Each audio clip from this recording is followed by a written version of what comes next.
Okay, here I am, Clyde Anthony Welford.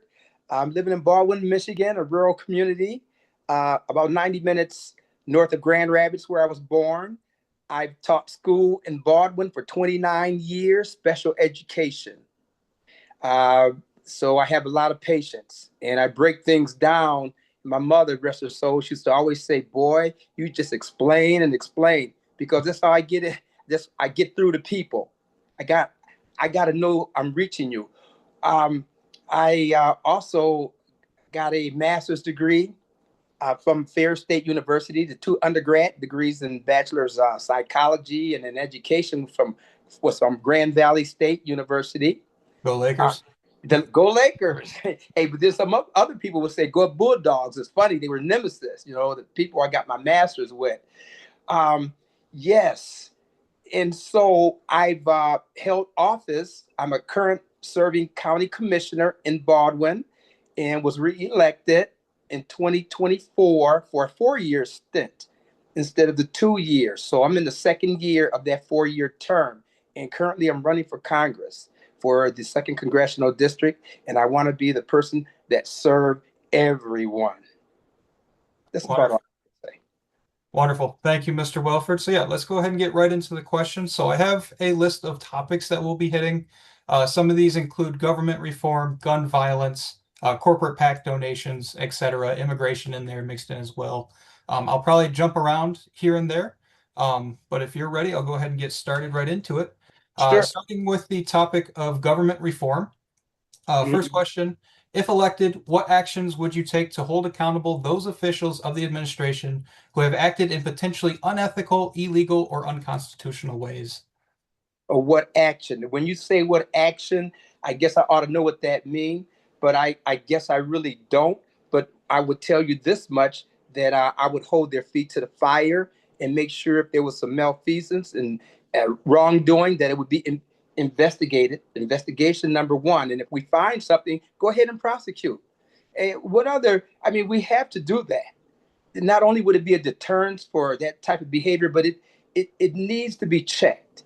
And right now, you have a lot of people in the administration who think they're going to be there forever, and they're doing all sorts of illegal and corrupt things. And number one, in fact, that's one of the main reasons why I'm running. I want to hold people to account. I want to sway the balance, even if I'm one little voice. And I know right from wrong, and I'm voting with the right and Exactly. not the right wingers. Let's clarify that with Yep. what is right or righteous. That's Yep. Yep. Yeah. Every voice counts, especially when you have to really hold truth to power. So sure, sure. great answer. Okay, I'm going to quickly jump to gun violence. The current gun safety laws are not working to reduce gun violence. There's plenty of evidence of that. What do you propose to keep our children safe in schools, in their homes, and in their neighborhoods? Oh boy, that's a good one. I thought about that earlier today. I said no one is talking about gun violence, but I wrote a letter to Senator Gary Peters, and I published it in the Pioneer and Lake County Star in this area. I also have it on my Facebook page, Clyde Welford. Oh, no, that's on my website, www.clydewelford.com. And I offer a, a different vision, a radical view, but you'd have to read it. Because if I tell you right offhand, you might say, but when you read it, you'll see why it makes sense. What I'm asking is that every person who owns a gun, every person who owns any type of gun, that they pay insurance for the gun, because the insurance is based on, it's just like having an automobile. You got to have it insured, because those big guns, those long guns, those are going to be the guns that kill people. It's not going to be the people who don't have gun. You're going to have a gun in your cabin somewhere, and you're going to be downstate or in Florida, and some guy going to come in your place and get those guns, and they're going to shoot up Nevada or some other place, and they're going to cause all the damage. But listen, if you would have had to pay an insurance premium, especially for the big gun, the long gun, that's what the article is saying, then, because listen, those are the guns that's going to wreak havoc on our society. Hospitalization, funeral costs, insurance, meds, therapy, psychological and mental. So why don't you pay ahead of your time? And I say in that article, I say, hey, listen, the Second Amendment gun activists can have their proverbial a gun, and they can eat the cost too. But the other thing is background checks for sure. The stuff that's already on the books, uh, uh, second offenders who have done things before. I'm not sure what are these second strike or yeah. We've got to make sure that those automatic weapons are not allowed to be on American streets. No other country can do that, and that's why you have all these. Listen, we have high stress in our society, but even if you didn't, I guarantee you, if you took the most civil country in the world and you showed these people how to unload automatic weapons on a target, and you gave everybody one, and we have like 2 or 3 per household, I bet you come back in 10 years, you have bedlam. Mm-hmm. And that's what we have here. It's so ridiculous that people are walking around and storing these kinds of weapons. And what is it getting us? Nothing but death and carnage. But I want you to read that. It's called A Letter to Gary Peters, to Senator Peters. And I may need to even post that again. I'll put it on Facebook because that seems to reach a lot of people. But that's what I feel about guns. They are a scourge on our society. I'm not saying that you shouldn't have a gun. I'm saying the kinds of guns and who hands they end up in. You see, at one time, Barack Obama, I don't know if you remember this, but guns were big. I mean, the issue of guns, because we were getting these surge of shootings in the schools. And I think this was right after Sandy Hook. And Barack Obama started talking about it. And I think the Congress, if I recall, we did a survey, and 85% of Americans, that's both parties. And when are you going to ever get that kind of consensus? 85% of Americans were in favor of this strict rules on guns and who can own them. And the Congress voted it down. And I said, oh my goodness, for the first time in my life, the people's voice was stymied. And that kind of shook me because, oh, I know we got it going on now. How can that be? The people want it. And so that's where we are. Some people and the lobbyists and the big interests, they're making money. And my thing is, if you have to pay insurance just like you do for an automobile, then you wouldn't be rushing. You wouldn't be able to have dozens of automatic weapons that some kids told me when I was in school. Mr. Welford, we got all these, but if the FBI, if you have over 5,000 rounds, because they're making them and however they're getting them, they come to your house and do this. And he told me how many hundreds of guns they had. Listen, under my proposed bill, you're not going to be able to afford one of those guns because the amount of damage done to people right now, people are getting shot up. Mm-hmm. But there's no insurance on these weapons. How can that be when you have them on automobiles and any other thing that's going to cause death or damage? Make the people insure those guns, and you won't have 300 or 400. I guarantee you. Mm-hmm. That's the thought. Then the money can go to pay for the people that you've injured. Hey, it's a dent. And one state does that, then other states can follow it. I want you to read that article because I spell it out. And I know I'm talking fast because I know it's real quick and you got other questions. And as a teacher, I don't have to ever stop. I'll talk you until you say, man, will that guy ever shut up? Well, I appreciate that. I'll be sure to try to link to that article on your website when I post these videos. Sure. Okay. Great answer. Okay, now I'm going to jump real quick to a gerrymandering. That's something that's on everybody's mind right now with everything that's been going on across the country. So gerrymandering has been a huge issue this year. What is your position on national legislation requiring independent redistricting commissions in every state? And then also, should there be a law requiring redistricting to only occur after the census? I'll work backwards because I wasn't quite sure of that question in between every state. But anyway, every 10 years, the way it was set up, right? What's going on right now is a mistake, it's a problem, and it's illegal. And I'm surprised that 22 or the 25 attorney generals didn't get together and fight that in court, because you're changing the game in the middle of an election, right before an election. You can't change the rules like that, buddy, but they're doing it like so many other things. So yeah, it should be every 10 years. But the problem is we have laws. We do. Oh, low battery. I better be careful. Can you hear me? Yep, I can hear you. You're good. We have laws, but we should have those laws. And I'm dead against this redistricting. You say state by state.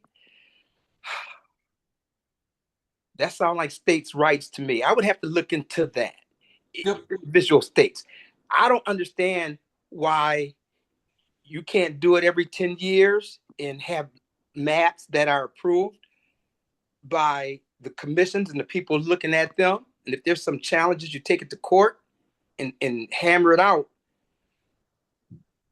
But then on the other hand, I don't live in North Dakota or South Carolina, so I don't know if right now if it would be advantageous for that particular state to redistrict differently than something else. There should be a uniform set of rules in this. The way it was before would seem to be had been working kind of okay, but they started doing this gerrymandering, carving things out. There's got to be a formula, sort of like in Louisiana, where you got a third of the population Hispanic or 2/3 this particular group, and they want to elect people so that they can be represented. Okay, for you to carve and curve it out like a snake and come up around here and select your own voters, I'm not into that. Every case is going to be different the way they do things, but there ought to be, there ought to be a format, something that makes sense, something that isn't discriminatory. Because if you get somebody the power to gerrymander, man, come on, you have a pretzel, and that's not right. You won't even know where to vote, and that's going to be an issue. But there was another question that you asked in between the 10 years and states doing it independently. There was one other question in that, was there not? I'll just reread the whole thing, just to make sure we didn't miss anything. But it started with gerrymandering has been a huge issue this year. What is your position on national legislation requiring independent redistricting commissions in every state? And then the follow-up to that was, should there be a law requiring redistricting to only occur after the census? So I think After the census, yes, yeah. sorry. And there should be a commission to look into that. I'm for that. Yes, anything where somebody can try to hijack an election and pick their own voters, I'm all for that. Make it fair. Yep. The people with the best ideas are the people that's going to help the country. You got the best ideas, and I have trust in American people that they'll see the light and that they can make decisions that will affect everybody equally. Yeah, I think so. Yes. Yep, makes sense. Mm-hmm. Okay, I'm going to jump to voter protections now. Mm-hmm. So what is your position on the so-called SAVE Act legislation that was attempted on the federal level, is also being attempted on the state level, which, as proposed, would increase the proof of identity burden, especially for married women registering to vote? And thumbs down, buddy. That's nothing but a ploy. Come on. And then you have women who change their names. You got to go find your birth certificate and your marriage and all of that. Come on, man. There's not enough time for that. And it's a poll tax, actually, isn't it? I mean, come on. You're making it more complicated. It has worked in the past. Only you got a couple jokers saying that it didn't work. And even when they win, the other opposition cheated. Some people believe in that. I don't believe any of that. Hey, if it's not broke, don't try and fix it, right? And so, no, let's say that. See, these acts got names, that would make you say, oh, ID protection, the SAVE Act or whatever. They sound good on the surface, but actually they just penalize, I believe. So I'm against that, 100%. Good to hear. Yeah. If you could if you could find where there is fraud, okay? If you find the fraud and there's a reason to become more protective of voting rights and making sure that it's legal or that people aren't cheating, fine. Just produce that. But if you're not, man, you're just gasping at straws, man. It's all just a ploy. And no, I'm not into that. That's another distraction. That's all. Okay, I'm going to jump to healthcare now. So Yes. healthcare costs continue to spiral, while at the same time, healthcare is inaccessible to a large number of Americans.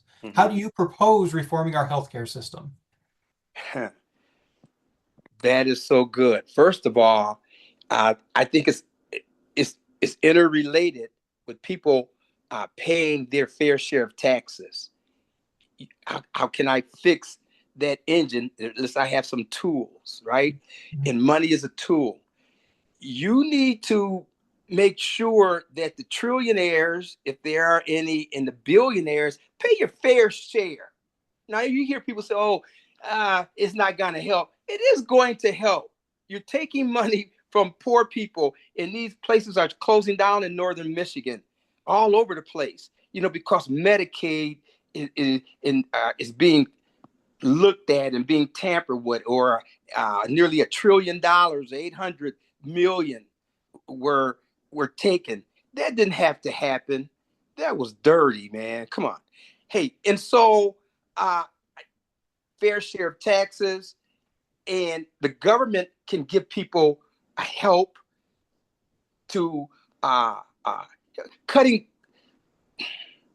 helping building centers and medical centers and walk-in clinics. There's some other things around pharmaceuticals. That's another thing. Healthcare.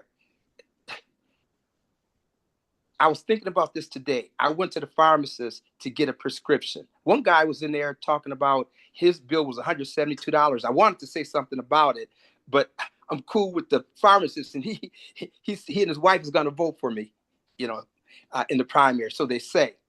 And so I didn't want to tell this guy that, hey, man, we got to get these med prices down. My brother, Melvin, he was second to me. I was just thinking about this today because I got angry because I had to go and pay some money for this prescription. And it didn't used to be like that, right? And I said, damn, every 30 days it's killing me. I don't have it. So here's the thing. My brother Melvin, he had a shop in Grand Rapids, Michigan, a machine shop. And, he died in 2006 of a brain aneurysm. And the thing is, he had been complaining about headaches. And it breaks my heart every time I think about it. I was living here, and he was living in Grand Rapids, where we grew up in Grand Rapids on the southeast side. And Melvin, my other brothers would say, you better go and see the doctor.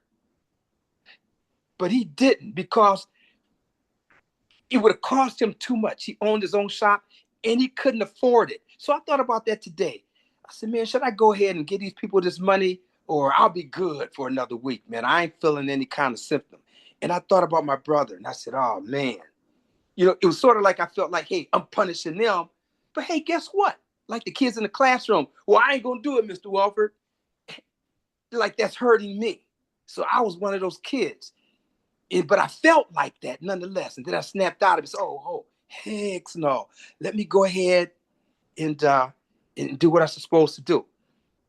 But we got to make sure that we are competitive with people like Canada, even though Canada is supposed to be our enemies right now.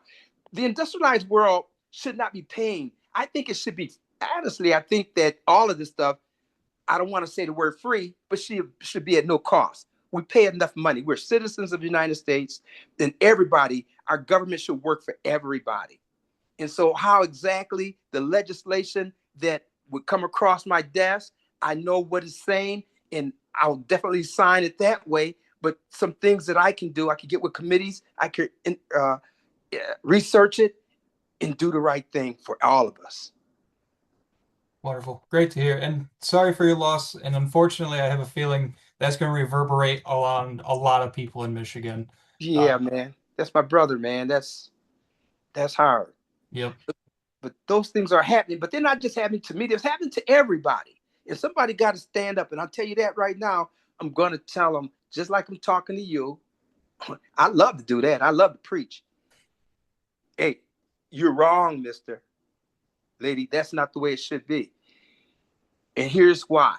And then we spell that out. And you get with people who feel the same way, and we put our heads together. It's not just me doing something. I'm never going to tell you that, because my experience as a commissioner, it don't always work that way.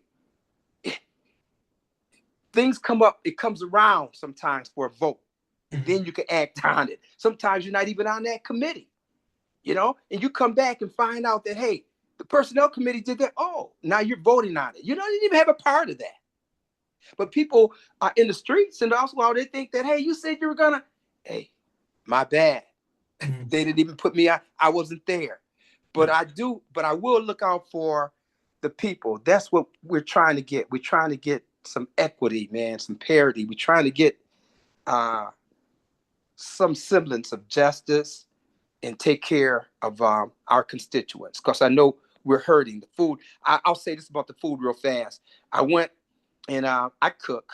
Of course, I live by myself, so I cook. Man, so one of my favorite vegetables is green peppers or bell peppers and an onion.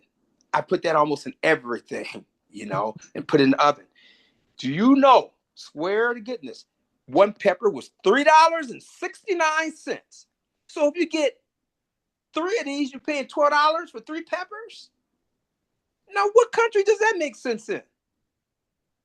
True story. But then this other store, I won't name it. They had them for $1.19, but I didn't buy that one. I went to one and it has the word save in it, So I went there and bought one for $1.19, which was still too high. So guess what? I got to grow my own. Yep. Yeah.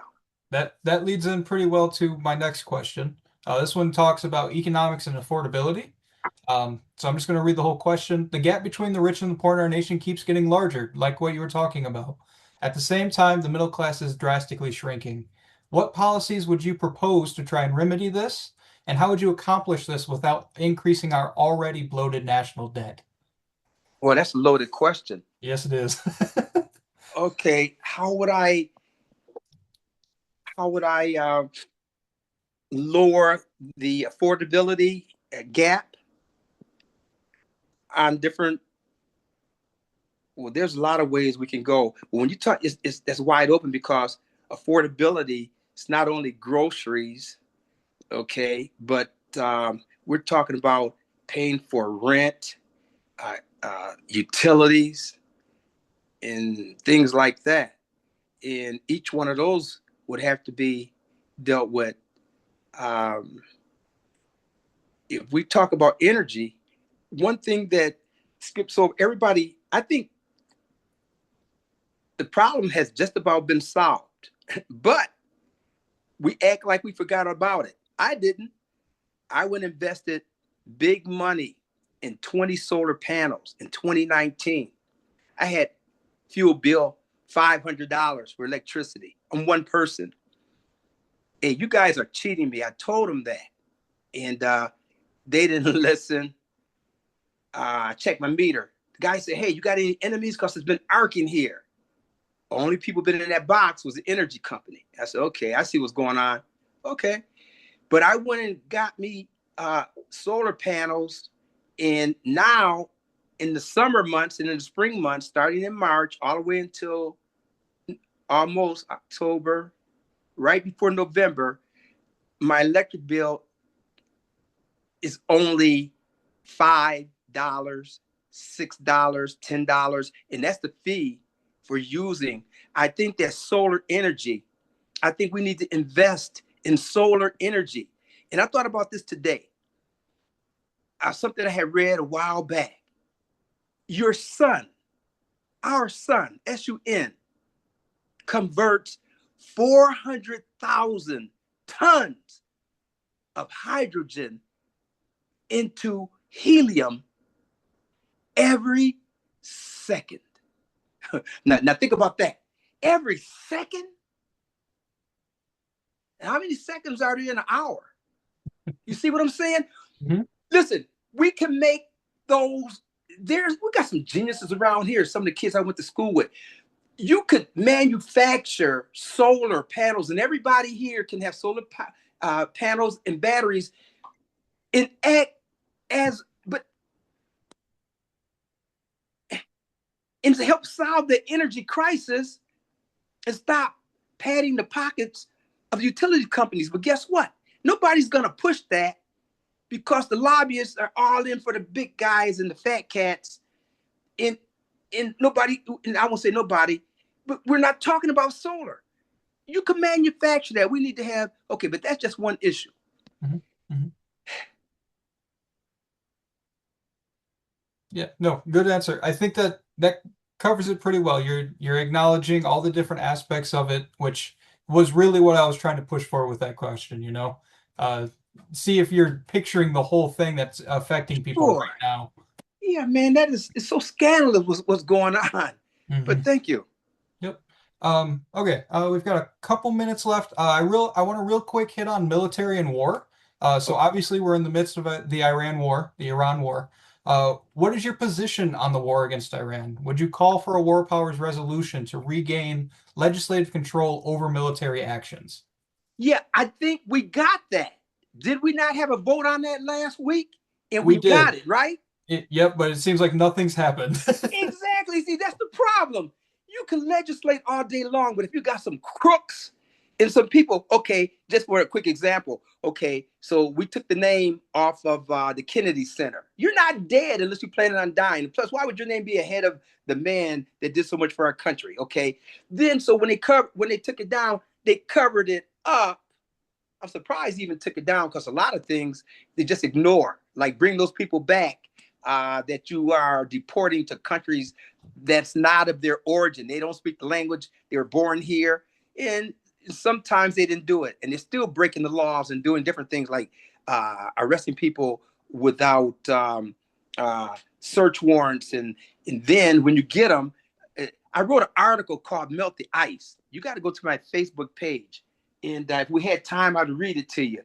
And they're talking about habeas corpus. You can't even, the government's responsibility, in short, is to prove their case that you have, in fact, broken the law. If you can't, then you have to set the persons free. You have to do that. That's what habeas corpus allows or spells out in our democracy. These guys aren't doing that. So you could have laws on the book and you could do things, but if people aren't following them, then what we doing? What are we doing? And I'm sorry, you just got a complicit Congress, the majority, the ones that are in the majority that are allowing this to happen. And this goes back to the first question I think you asked. Yeah, man, they're gonna have to pay. They're gonna have to pay for their stupidity and for their complicity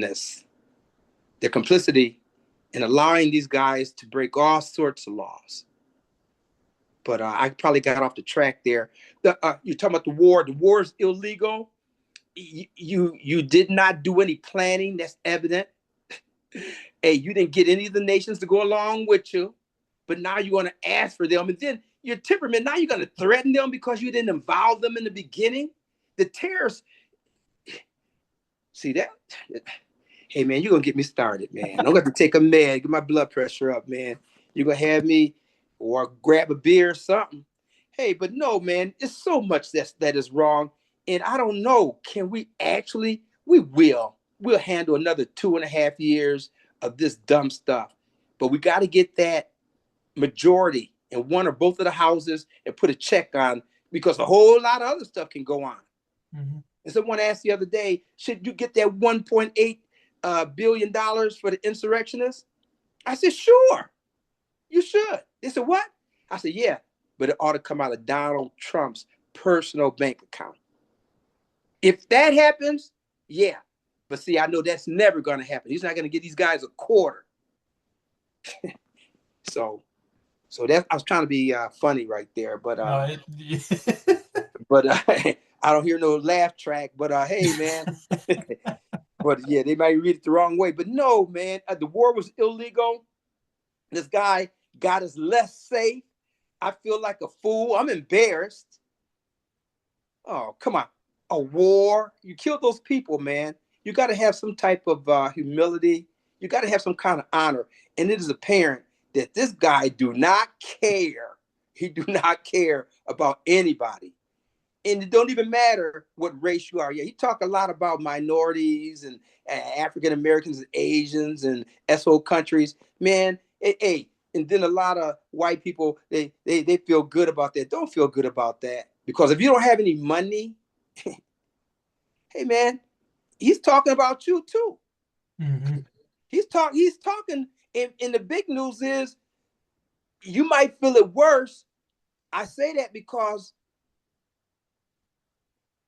people who have lived hard all their lives, what you gonna make it harder? That's what sort of like how you couldn't defeat those Iranians. They'll suffer, man. They know what suffering is. They've been in war. The people in Vietnam, they didn't have much, but they could do without.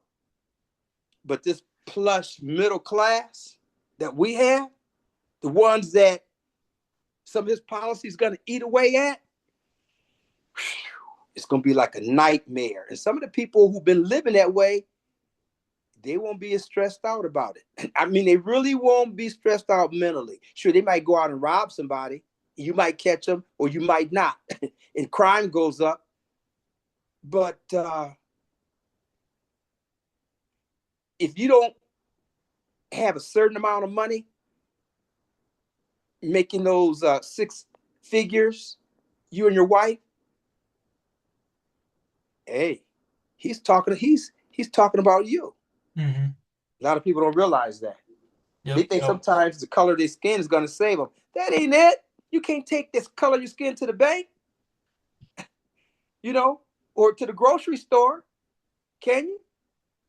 I've never been able to. They always want the money, don't they? Uh-huh. Uh-huh. Yeah, man. Okay. Yeah, that's great set of questions, great set of responses. We've got a couple minutes left. Do you have any closing remarks? Want to plug anybody back towards your website? Oh, yeah. Hey, listen, I like for you guys to go to www.clyde Welford, WELFORD.com, ClydeWelford.com, or Facebook, Clyde Anthony Welford, and check out some of the articles there. And you'll see some of the things that I've been engaging with when I came in here as a first year commissioner. One article in particular, I got an award, and the newspaper covered it. Baldwin, Michigan is a small community. And for 50 years, really, they have been trying to get a full service stoplight, one that go yellow, red. Let me get this right. Red, yellow, green. Is that the way it goes? Okay. And they couldn't do it. So when I went to the county commission and I knew the guy who was the president there, in fact, in the year 2000, I served as a trustee for the village of Baldwin, right? For 4 years. Mm-hmm. And then I was reelected. This is ancient history. A lot of folks don't know about it. From 2005, 4, right to 2008. But I actually stayed to 2009. They had been trying, and he knew me. He said, Mr. Welford, they're not going to do it. You're just wasting your time. And they had the arms folded like this. You're just wasting your time. Man, do you know when I got through making my connections, because people kind of like me, because I say things, I'm not really trying to say it that way, but it come out funny. And I just look at people. They're not laughing at me. They're laughing at the way I say things and characterize stuff. Do you know the West Michigan Shoreline Regional Development Commission, the Sheriff's Department here, they did a traffic study. I got them to do that, where they do it a lot on their own anyway. Got with MDOT, Michigan Department of Transportation, and Community Sentiment, and a few other groups of people. And we put it together, man. And when we got finished with it, they said, hey, it's not coming right away. They're talking about the year 20, don't laugh at me when I say this, 2031 to 2038 or 36, but it's coming. There's 83 counties in Michigan, and damn it, you got to get in line. That's what I tell people. Who are you? You got all kind of counties out here. Manistee, Washington. You got the Upper Peninsula. You can't just, well, it's just a stoplight. No, they're going to put a roundabout 2 miles up the road because I said, hey, somebody's got to get killed. And my mother was a preacher, and I don't want to be prophetic like that. And one day somebody said, hey, man, you hear what happened? I said, what? Hey, man, a lady I had worked with for 30 years. She was a cook. Then she was a custodian. She and her daughter, she had been retired. She and her daughter, 50-year-old daughter, got slammed by a car flying south, and it was trying to turn going east on US 10, and bam, they both died. Man, and so it's sad that sometimes it takes those tragedies to get people to move. But I believe they were going to move anyway, but that helped them move faster. And then how come I said the same thing a couple months later down in town? I've been trying to tell them, you guys got to get some crosswalks because Granny, you get your starter pistol, say, go Granny, pow. She ain't going to make it, man. That's one of the widest streets. Granny ain't going to make it. So how come a guy who does my taxes, his mother was a counselor, and father was a counselor. The father had passed away maybe 20 years ago. Mother's still alive over here. And her son, Chris, I won't give any last name. Hey, man, he was walking, because I was trying to get sidewalks there too. He was walking in the street and a car killed him, hit him and killed him. So we're behind. So we got projects coming here, and you'll see those articles there. And we've been trying to get that forever. But the study proved that it was warranted after post-COVID, the traffic pattern had picked up. So they said it had changed. I imagine that meant that it had increased.